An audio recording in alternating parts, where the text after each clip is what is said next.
Is navigating with community. My name is Daenerys Carter. I currently have my BSW and I'm about to get my master's in social work in May, hopefully, well, technically degree holding in June, but you know how that goes. Today's agenda includes the introduction, the learning goals, education, inclusivity, summary, references, and the conclusion overall.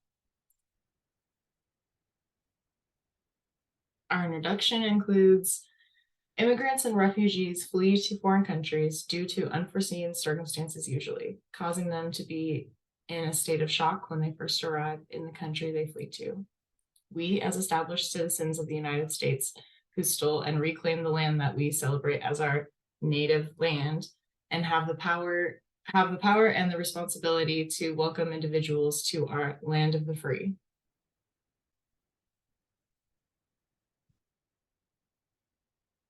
Some learning goals that we're going to hit today are exploring how parents and children are getting educated on the country's customs, traditions, and systems, learning how inclusivity can be acted upon with foreign populations, understand the importance of the community extending their help to people who are resettling in the United States.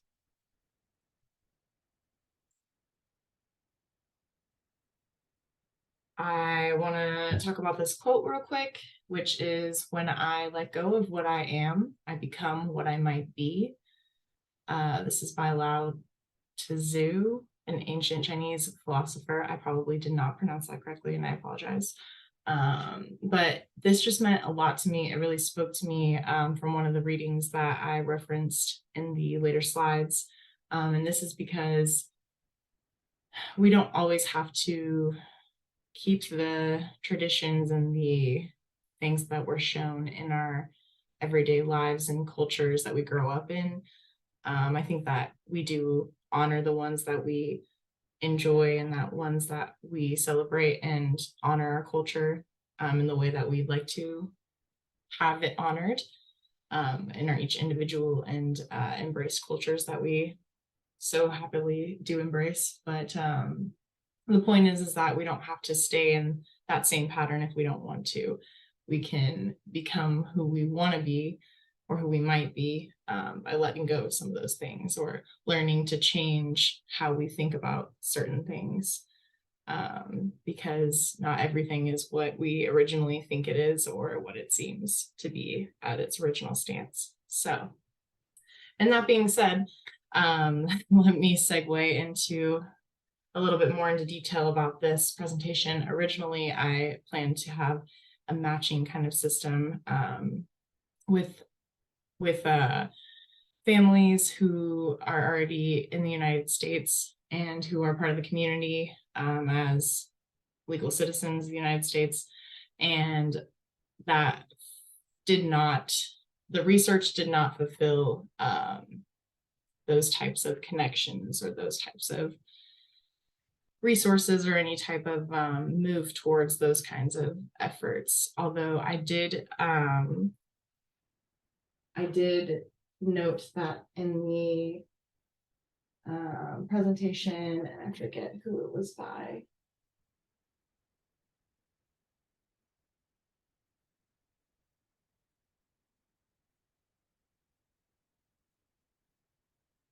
Oh, goodness. Anyways, Melissa Lukes, the Melissa Lukes interview. Sorry, it was in the very tiny handwriting. Melissa Lukes interview. It was noted that she's trying to start a program, or they're in a pilot phase of the program that is similar to what I was trying to create, which I was surprised that there was a lack of research when I listened to Melissa's interview. But nonetheless, this is more of a community readiness replication of what we need to do to achieve maybe the community readiness of where we would want to be to replicate and start connecting those families together for a more mentorship type of matchmaking thing that I had envisioned originally. So that being said, let's move on. I hope I didn't confuse anyone, and please ask questions if I rambled on and you have no idea what I'm talking about, because I envisioned a little bit of a different thing, but I'll show you what I have now. So the areas of focus that we're going to be talking about today are education and inclusivity. And so education is the right to education belongs to the fundamental human rights. Diverse factors contribute to the failed goal of education for all, such as gender discrimination, armed conflict, displacements, poverty or prejudice against persons with disabilities, and other types of race, gender exclusion, those kinds of things. And so the right to education logically builds a very important framework for the right to inclusive education. So that being said, it's based in the human rights. It should be accessible for everyone, no matter any adversity that they may face, regardless of their situation.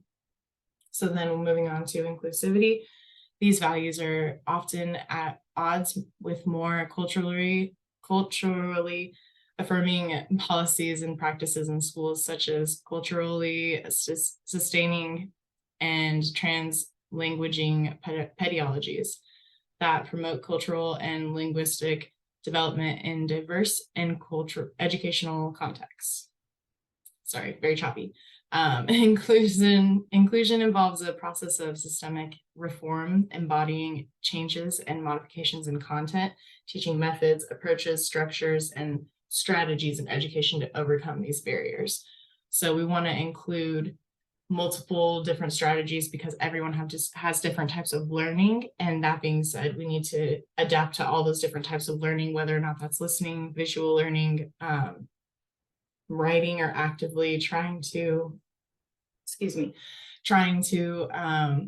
cohesively build their own strategy for how they retain the information and display it back to whatever process they need to, whether that's a test or a presentation or anything like that.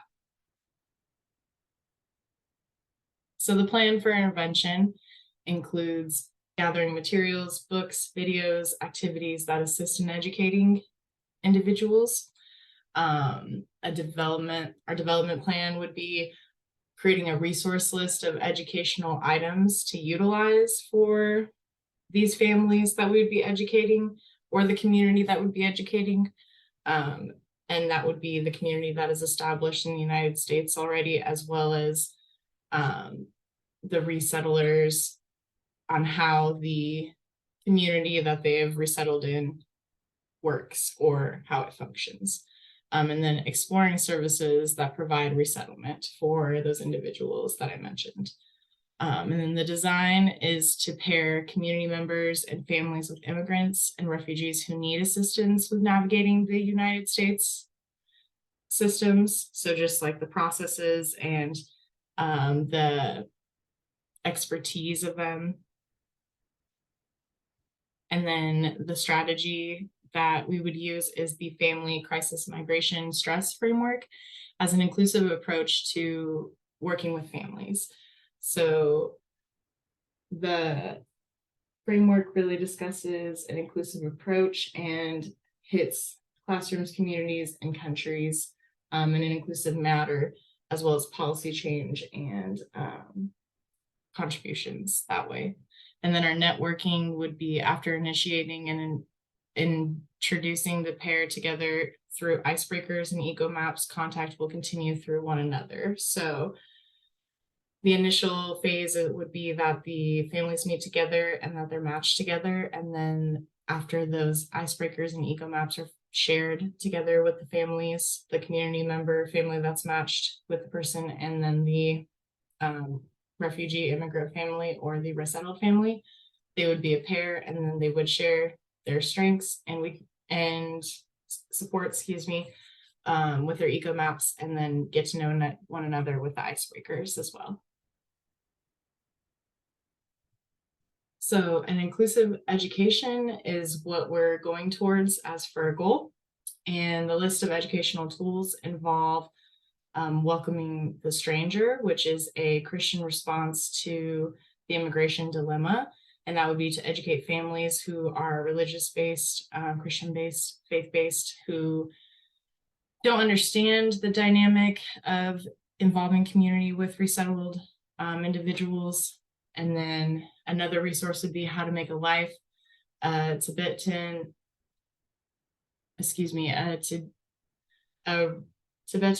refugee family and a Midwestern family that they adopted. And then the books and suggestions from So Many Hopes, a qualitative content analysis of children's books that portray refugees.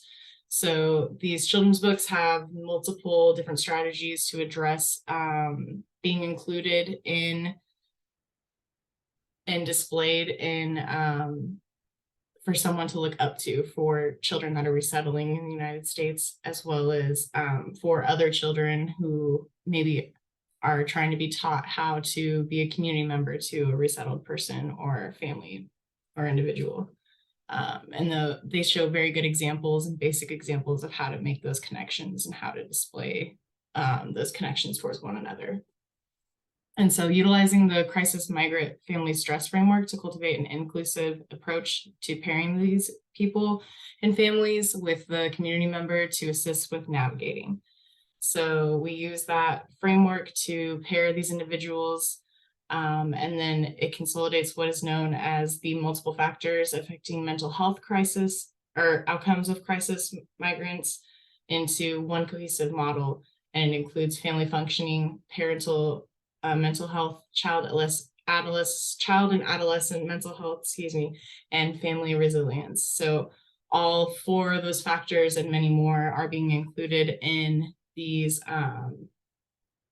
sessions that would be held with the community member and the resettled individual or family.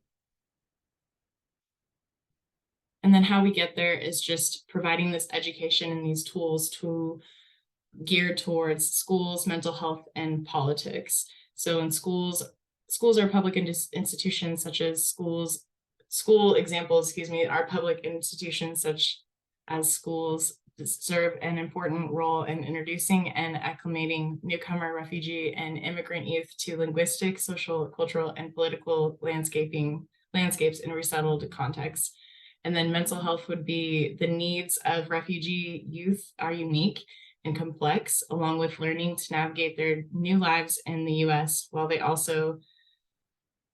they're also contending with high levels of emotional distress and mental health concerns related to past and current stressors associated with the refugee processes. So the resettling process and getting the whole life adjusted, as well as puberty and other factors in refugee youth.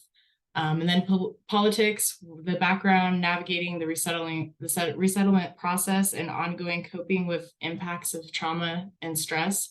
Refugees must also endure stressors that come from the socio-political climate in the US that does not support refugee youth and families. So facing those stigmas that political parties place on resettling individuals and families, and making sure that we break those stigmas and cross those barriers. And then in summary, by embracing inclusivity and trading wisdom and education of how systems and services are best accessed with the foreign population, we can create a community that isn't afraid to come together for a cause and or purpose. Utilizing the family crisis migration stress framework and other educational tools and resources, community members in the United States could come together to understand the dignity and worth of each human and help their neighbor with navigating with community. Thank you, and if there's any questions, please feel free to email me or comment on the discussion post that I will post. Here are half of my references that I utilized, and here are the other half.